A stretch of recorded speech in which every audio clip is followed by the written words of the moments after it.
Assalamualaikum warahmatullahi wabarakatuh. Alhamdulillahirabbil alamin wa bihi nasta'in ala umuri dunya waddin. Asyhadu an la ilaha illallah wahdahu la syarika lah wa asyhadu anna Muhammadan 'abduhu wa rasuluhu alladzi la nabiyya ba'dahu. Qala Allah ta'ala fi kitabihil karim. A'udzu billahi minasyaitonir rajim. Bismillahirrahmanirrahim. Khudh min amwalihim shadaqatan tutahhiruhum wa tuzakkihim biha wa shalli 'alaihim. Inna salataka sakanun lahum. Wallahu sami'un 'alim. Sallallahu alaihi wasallam. Jadi kita semua mari sama-sama kita panjatkan kehadirat Allah Subhanahu wa taala yang alhamdulillah pada hari ini telah sama-sama Allah kumpulkan kita dalam tempat yang mulia ini, tidak lain tidak hak untuk kita membahas tentang fungsi daripada Baitul Mal yang di sini dikhususkan adalah Baitul Mal kampung. Yang insyaallah nanti di awalnya sebelumnya telah dikatakan ini tidak terlalu formal, intinya di sini bukan ceramah, dan saya pun mungkin agak sedikit berat ketika dikatakan Ustaz. Saya ini bukan Ustaz. Jadi di sini. Baik, selanjutnya salawat dan baik salam kita sambung juga kehadiran pahlawan Nabi Muhammad SAW kepada keluarga dan sahabat beliau yang sama-sama telah memperjuangkan juga agama Islam ini sehingga kita dapat menikmati nikmat-nikmat Allah yang telah diberikan kepada kita sampai dengan saat ini. Baiklah, ta'lim dan penghormatan kami yang pertama kepada Pak Musi Gampung sudah dari Makmur, kepada Imam Gampung yang nantinya mungkin pembahasan di sini langsung selaku kepala dari Imam Gampung secara peraturan Majelis nomor 10 tahun 2018, dan juga penghormatan kami kepada Imam Dusun, Imam Gampung, dan kepada seluruh jamaah sholat maghrib menjelang isya yang dirahmati Allah Subhanahu wa taala. Baiklah, mungkin di sini kunjungan kami kali ini dalam rangka untuk mensosialisasikan dan bentuknya secara serentak Baitul Mal kampung sekota Langsa, yakni ada 66 kampung sekota Langsa. Jadi harapan terbentuknya Baitul Mal kampung di sini, jika kita melihat sejarah tentang Baitul Mal, mungkin terdapat dua kata, bait dan al-mal. Bait di sini artinya adalah rumah, baitul. Jadi al-mal artinya harta, jadi rumah harta. Harta yang dimaksud adalah harta-harta yang dikumpulkan dari kaum muslimin yang sudah memiliki katakan rezeki lebih yang diberikan Allah, sehingga pada suatu saat telah mencapai nisabnya maka wajiblah dia mengeluarkan zakat. Juga terhadap orang-orang kaya yang dermawannya ingin berinfak, maka ini dikumpulkan dalam Baitul Mal untuk kemudian disalurkan kepada mustahik zakat sebagaimana yang tertuang dalam Al-Qur'an surat Al-Baqarah ayat 60. Maka di sini harapan kami yang sebelumnya mungkin Pak Uji sudah sampaikan, kami sudah mensurati seluruh uji segala bangsa agar segera membentuk Baitul Mal kampung yang tujuan utamanya adalah agar di bulan puasa nanti Baitul Mal kota Langsa akan menjalankan zakat fakir miskin. Jadi zakat fakir miskin ini kami salurkan nanti melalui Baitul Mal kampung. Jadi Baitul Mal kampung sendiri fungsinya itu berupa sama seperti fungsi Baitul Mal yang ada di kabupaten kota, yaitu sama-sama lembaga struktural tadi yang menangani, yang berwenang secara aturan agama dan secara juga aturan yang tertuang dalam kanun itu untuk mengelola zakat infak dan sedekah beserta juga harta agama lainnya, termasuk wakaf di dalamnya. Jadi dengan terbentuknya Baitul Mal Kampung nantinya akan memunculkan suatu kepercayaan kepada masyarakat. Karena kita berbicara Baitul Mal Kampung dan kita berbicara tentang masyarakat. Mungkin ada masyarakat kita tadi yang memang memiliki kelebihan harta atau usahanya dalam bentuk perkebunan ataupun pertanian, yang kemudian ingin hasil perkebunan tersebut dijual. Berarti jadi hukumnya nanti adalah hukum zakat perjalanan. Apabila sampai haul yang besarnya, maka wajiblah mengeluarkan zakat.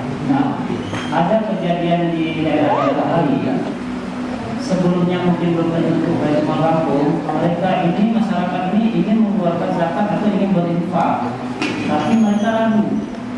Bukan tidak percaya dengan imam kampungnya, tapi alangkah lebih yakinnya lagi jika itu ditolak oleh satu lembaga. Jika kita melihat sejarah ke belakang, maka dulu yang menangani masalah Baitul Mal ini langsung adalah Rasulullah SAW. Dan saat itu pengelolaan tersebut, harta tersebut itu yang digunakan sebagai wadahnya adalah masjid langsung. Sebagaimana yang kita lakukan malam-malam ini sudah termasuk sebagaimana yang dipraktekkan oleh Rasulullah SAW. Jadi kemudian diteruskan oleh Khulafaur Rasyidin, yang bahkan Abu Bakar As-Siddiq dalam riwayat hadis-hadis tadi mengatakan sampai memerangi orang-orang yang tidak atau enggan membayar zakat. Itulah pentingnya, karena dengan zakat ini, dengan infak ini tentunya akan dapat membangun perekonomian umat. Jadi kelak memang sudah terbentuk, mungkin ini suatu masukan juga dari Kuhapus sebagai penasehatnya, dan secara aturan tadi, secara aturan di Kampung itu dibentuk pertamanya Dewan Penasehat kalau di Kampung, tapi bisa digunakan juga namanya Dewan Pengawas. Jadi Dewan Pengawas di sini sudah diatur di Kampung, tidak perlu lagi kita berpikir keras siapa yang akan menghidupinya. Langsung Dewan Pengawas tersebut adalah langsung Pak Yuci dan Muhammad. Ini sudah jelas diatur di Kampung nomor 10 tahun 2018. Mungkin yang daerah ini sudah terjadi. Jadi untuk pengurus hariannya atau badan pelaksananya, itu ketuanya secara ex officio langsung diduduki jabatannya. Posisi ketua adalah imam kampung. Jadi ini pun tidak perlu dicarikan juga orangnya siapa yang menduduki sebagai ketua Baitul Mal Kampung, maka secara aturan yang berlaku otomatis itu langsung ke imam kampung yang menduduki jabatan sebagai kepala atau ketua Baitul Mal Kampung. Adapun mengenai sekretarisnya, di bawahnya dan bendaharanya itu ditentukan berdasarkan musyawarah. Untuk selanjutnya nanti di bawahnya lagi dibentuk bidang-bidang. Kalau kita lihat di bentuk itu ada 3 bidang. Yang pertama tentunya bidang pengumpulan. Disinilah yang tugasnya nanti bidang pengumpulan. Mungkin nanti menginventarisir ataupun mendata mana-mana nanti masyarakat yang ternyata memang usahanya tadi ada potensi dia terhadap zakat sampai haul dan besarnya. Ini nanti apalagi karena dalam kampung sendiri itu memudahkan untuk bagian pengumpulan tadi mendatangi, mensosialisasikan, mengajak untuk berzakat. Kalaulah tidak ada sampai ke ruang lingkup zakat, minimal mengajak berinfak, yang kemudian nanti infaknya sama-sama bisa digunakan untuk membantu masyarakat miskin dengan berbagai macam program yang bisa disusun dalam penyaluran infak tersebut. Kalau saya contohkan yang sudah kami kunjungi sebelumnya juga sosialisasi itu perdana di Masjid Kampung Selalatas. Kalau kita katakan posisinya di Masjid Selalatas, itu di situ mereka yang awalnya memang belum terbentuk Baitul Mal Kampungnya, strukturnya belum ada. tapi mereka sudah ada gerakan-gerakan umat tadi untuk setiap warga itu diajak untuk berinfak setiap bulannya. Tidak hanya yang memiliki usaha itu diajak berinfak paling sedikit kalau tidak 10.000 5.000. Jadi tujuan infak tersebut dipergunakan untuk membantu warga tadi yang memang dari segi kebutuhan pokoknya tadi tidak mengikuti, atau untuk membantu anak-anak yatim dalam memberi makan. Nah, itu per bulan ataupun per minggu mereka salurkan. Ada lagi program yang lainnya sampai mereka berhasil mengirim anak yatim untuk sekolah tahfidz di Banda Aceh. Nah, ini luar biasa, belum terbentuk baik rumah saja, rumah itu sudah ada gerakan-gerakan demikian. Jadi kita harapkan jika terbentuknya ini banyak potensi yang bisa digali nanti. Nah, kita ajak masyarakat mungkin kalau bahkan kami di Rumah Utama ada nama gerakan infak 1 miliar. Jadi begitu dipermudahnya untuk kita dapat beramal beribadah tadi, bahkan 1 rupiah pun bisa kita berinfak. Jadi di sini nanti biasanya sudah terbentuk satu bidang pengumpulannya, itulah tugas dari bidang pengumpulan tadi, langsung mendata siapa-siapa tadi yang memang menjadi muzaki dan menjadi calon mustahik. Yang kemudian ada bagian penyaluran, yang keduanya bagian penyaluran sebagaimana tugasnya adalah untuk menyalurkan zakat dan infak sesuai dengan ketentuan syariat. Yang ketiga ada bidang perwalian dan harta agama lainnya. Jadi di sini kalau harta agama lainnya itu berarti dia terhadap tanah wakaf. Di Kota Langsa berdasarkan data yang disampaikan oleh pihak pemenang kemudian Kota Langsa itu bahkan ada 100 lebih tanah-tanah wakaf yang belum memiliki klaim ataupun kejelasan sertifikasinya. Nah, jadi di sini memiliki tugas nantinya untuk bidang perwalian agama lainnya mendata tanah-tanah wakaf tersebut. Nanti mungkin bisa melaporkan ke Menang ataupun melaporkan ke Baitul Langsa agar untuk dapat dibantu dalam hal sertifikasinya. Manfaatnya apa? Karena kita melihat kebiasaan, suatu adat kebiasaan orang-orang dulu, tidak bisa kita salahkan juga, mungkin dulu kepercayaan dan kejujuran mungkin tingkatnya tinggi, sehingga ketika mewakafkan itu mungkin hanya secara lisan dan diperdengarkan oleh beberapa orang saksi. Ketika orang saksi-saksi tersebut tadi meninggal dunia dan yang mewakafkan meninggal dunia, maka diperlukan atau dibutuhkan bermasalah dengan ahli warisnya. Padahal niat wakif tadi orang yang mewakafkan sudah mewakafkan tanah tersebut untuk dibangun ini karena masih lahannya kosong, maka muncullah sengketa dengan ahli waris. Jadi terhadap tanah-tanah yang telah jelas diwakafkan dan Ruci pun saat itu sudah mengetahuinya, itu untuk segera kalau belum ada sertifikatnya itu segera didaftarkan atau dicari tahu nanti kemana apa syaratnya. Kami dari Baitul Langsa pun yang tadi membuka acara juga Pak Iskandar Mirza, beliau dari Kapak Perwalian dan Agama. Nanti bisa berkolaborasi atau berkoordinasi karena sudah terbentuk Baitul ini untuk mengenai sertifikasi tanah wakaf.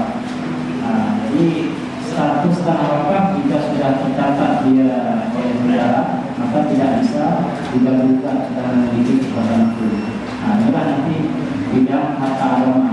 Di situ ada disebutkan juga bidang tadi perwalian dan agama. Perwalian itu sendiri itu untuk mendata setiap anak-anak yatim itu walinya siapa.